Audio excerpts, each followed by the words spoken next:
arguments and quarrels. And I decided that it wasn't a healthy way to resolve this matter. Eyes in front of my face, that I never had the strength to want to actually fast. And also, I didn't have Muslim friends either, like close friends that could help me. And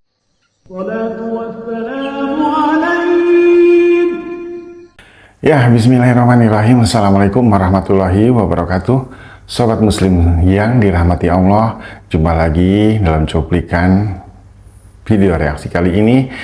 Yang saya sajikan, ini ada dua wanita cantik yang mengisahkan perjalanan atau perjuangannya berhijrah menjadi mualaf, menjadi umat muslim. Nah, tanpa banyak basa-basi, yuk kita simak sama-sama ya. I reverted to Islam in 2014 when I was 26. And I use the word revert because Muslims believe that we are all born Muslims and we are just reverted back to the religion. I was born into a family of free thinkers. As a person who believes in facts and science, I felt that the Quran resonates strongly with my beliefs because I found many scientific verses within the holy book. There was one time when my mom caught me reading the Quran in the room and I could see that she was really upset. It got worse, our relationship got worse over the months as she realized that there was nothing she could do to stop me from learning about Islam and practicing it. And she eventually gave me the ultimatum to move out of the house during Ramadan when I was fasting. I think it was hard for my mom to embrace change and to accept that I was becoming Muslim, and all she knows about Muslims are from the media. I guess it was ignorance, some sort of ignorance that deterred her from trying to embrace change. At first I tried convincing them through words and discussions. But eventually these discussions were turned into arguments and quarrels.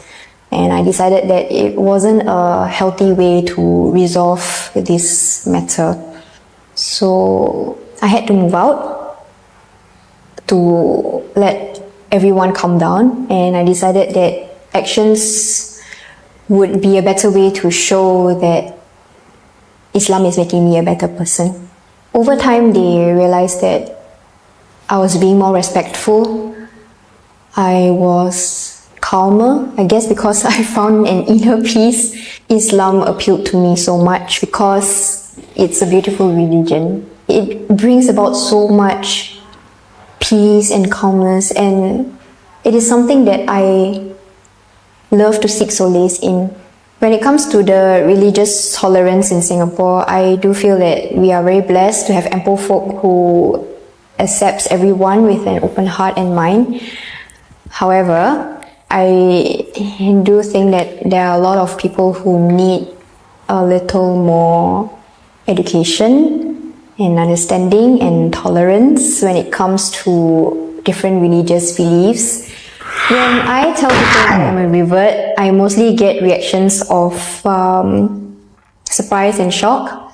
I do have some superficial comments made with disgust from other Chinese folks, and they will ask questions like, don't you know that you can't eat pork anymore?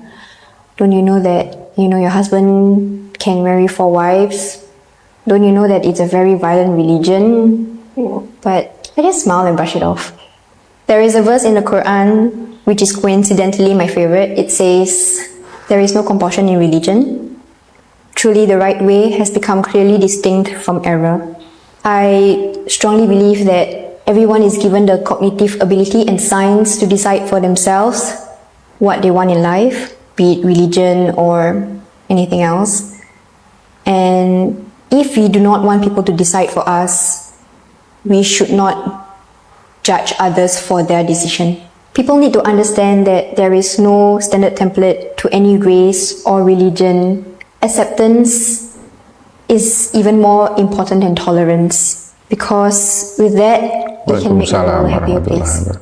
Assalamualaikum everybody. I'm finally going to do an update on my revet story. It's going to be a quick, long story short type of thing. I met Saudis that were studying here in Australia, and over time we became friends, and then we ended up becoming housemates, so we were all living with each other. What I loved about them was that they weren't pressuring anything towards me, so they wouldn't like be asking me, oh, you know, do you know about Islam or nothing. You know, they respected my boundaries as a person. And then the big change came. So lockdown happened, and then Ramadan had come through. I've always wanted to experience Ramadan, especially back when I used to work at Roxburgh Park McDonald's. I was a manager there for many years, and the only reason why I didn't do it was because there was always nuggets and fries in front of my face that I never had the strength to want to actually fast. And also I didn't have Muslim friends either, like close friends that could help me. And back then, like, none of the Muslims, like, they obviously didn't educate me. I didn't ask questions about them. So it was just like, yeah, I didn't have any motivation to it. Like, I want to experience Ramadan. So I somehow managed to complete the whole month. I don't know how, and I hadn't even converted then either. But I had started asking questions. What is Ramadan? What's the purpose? And when they told me it, I fell in love with it. So the fact that we're doing this to experience what the people in need don't have, I thought that was just so purely beautiful. So then I started to read the Quran, and I think it was possibly over a 3-month period. That was when I managed to finish reading the Quran, but it was maybe halfway or just over halfway of reading it. The fact that I was pretty much an atheist because I didn't believe in anything, it was like this whole sense of spirits, angels, we'll call them, came to me and had faith in God. And it was such a scary moment because I was like, is this what it feels like? Is this God? It was very scary for me, but I definitely knew that that was God showing me that he was there. So this was the part that I was like, God saved me. God saved my life. He flipped my life over. Ramadan in 2020 was from April to May. And then in June, that was when the government decided to announce that we were able to withdraw money from our superannuation.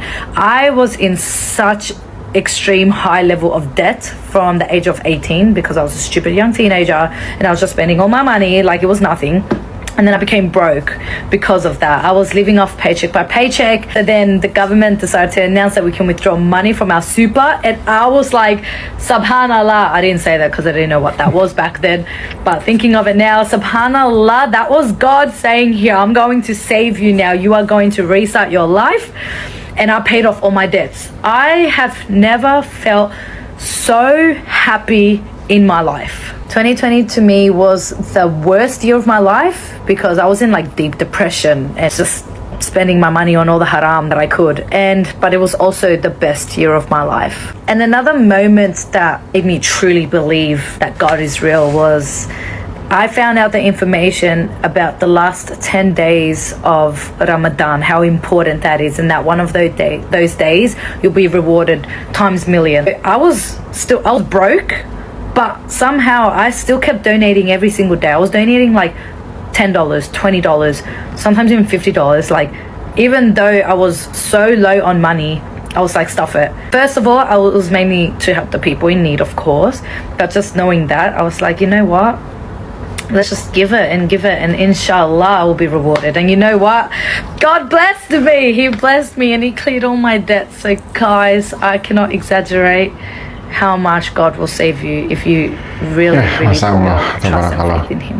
Menarik sekali ya kisah perjuangan dua wanita cantik ini saat bermualaf. Yang satu kisahnya seperti yang tadi kita perhatikan, dan akhirnya sempat ada anggapan katanya, kamu kalau masuk Islam nggak bisa lagi makan babi, nggak bisa lagi tenang karena nanti suami kamu akan beristri 4. Ya memang betul, faktanya emang ada itu.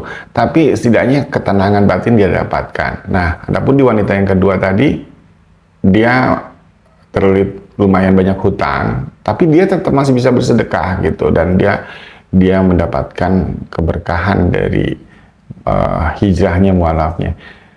Ya, tapi inilah mungkin kisah orang bisa berbeda-beda ya, dan juga termasuk opini teman-teman bisa jadi berbeda-beda. Itu kembali ke keimanan masing-masing dan juga hidayah yang didapatkan.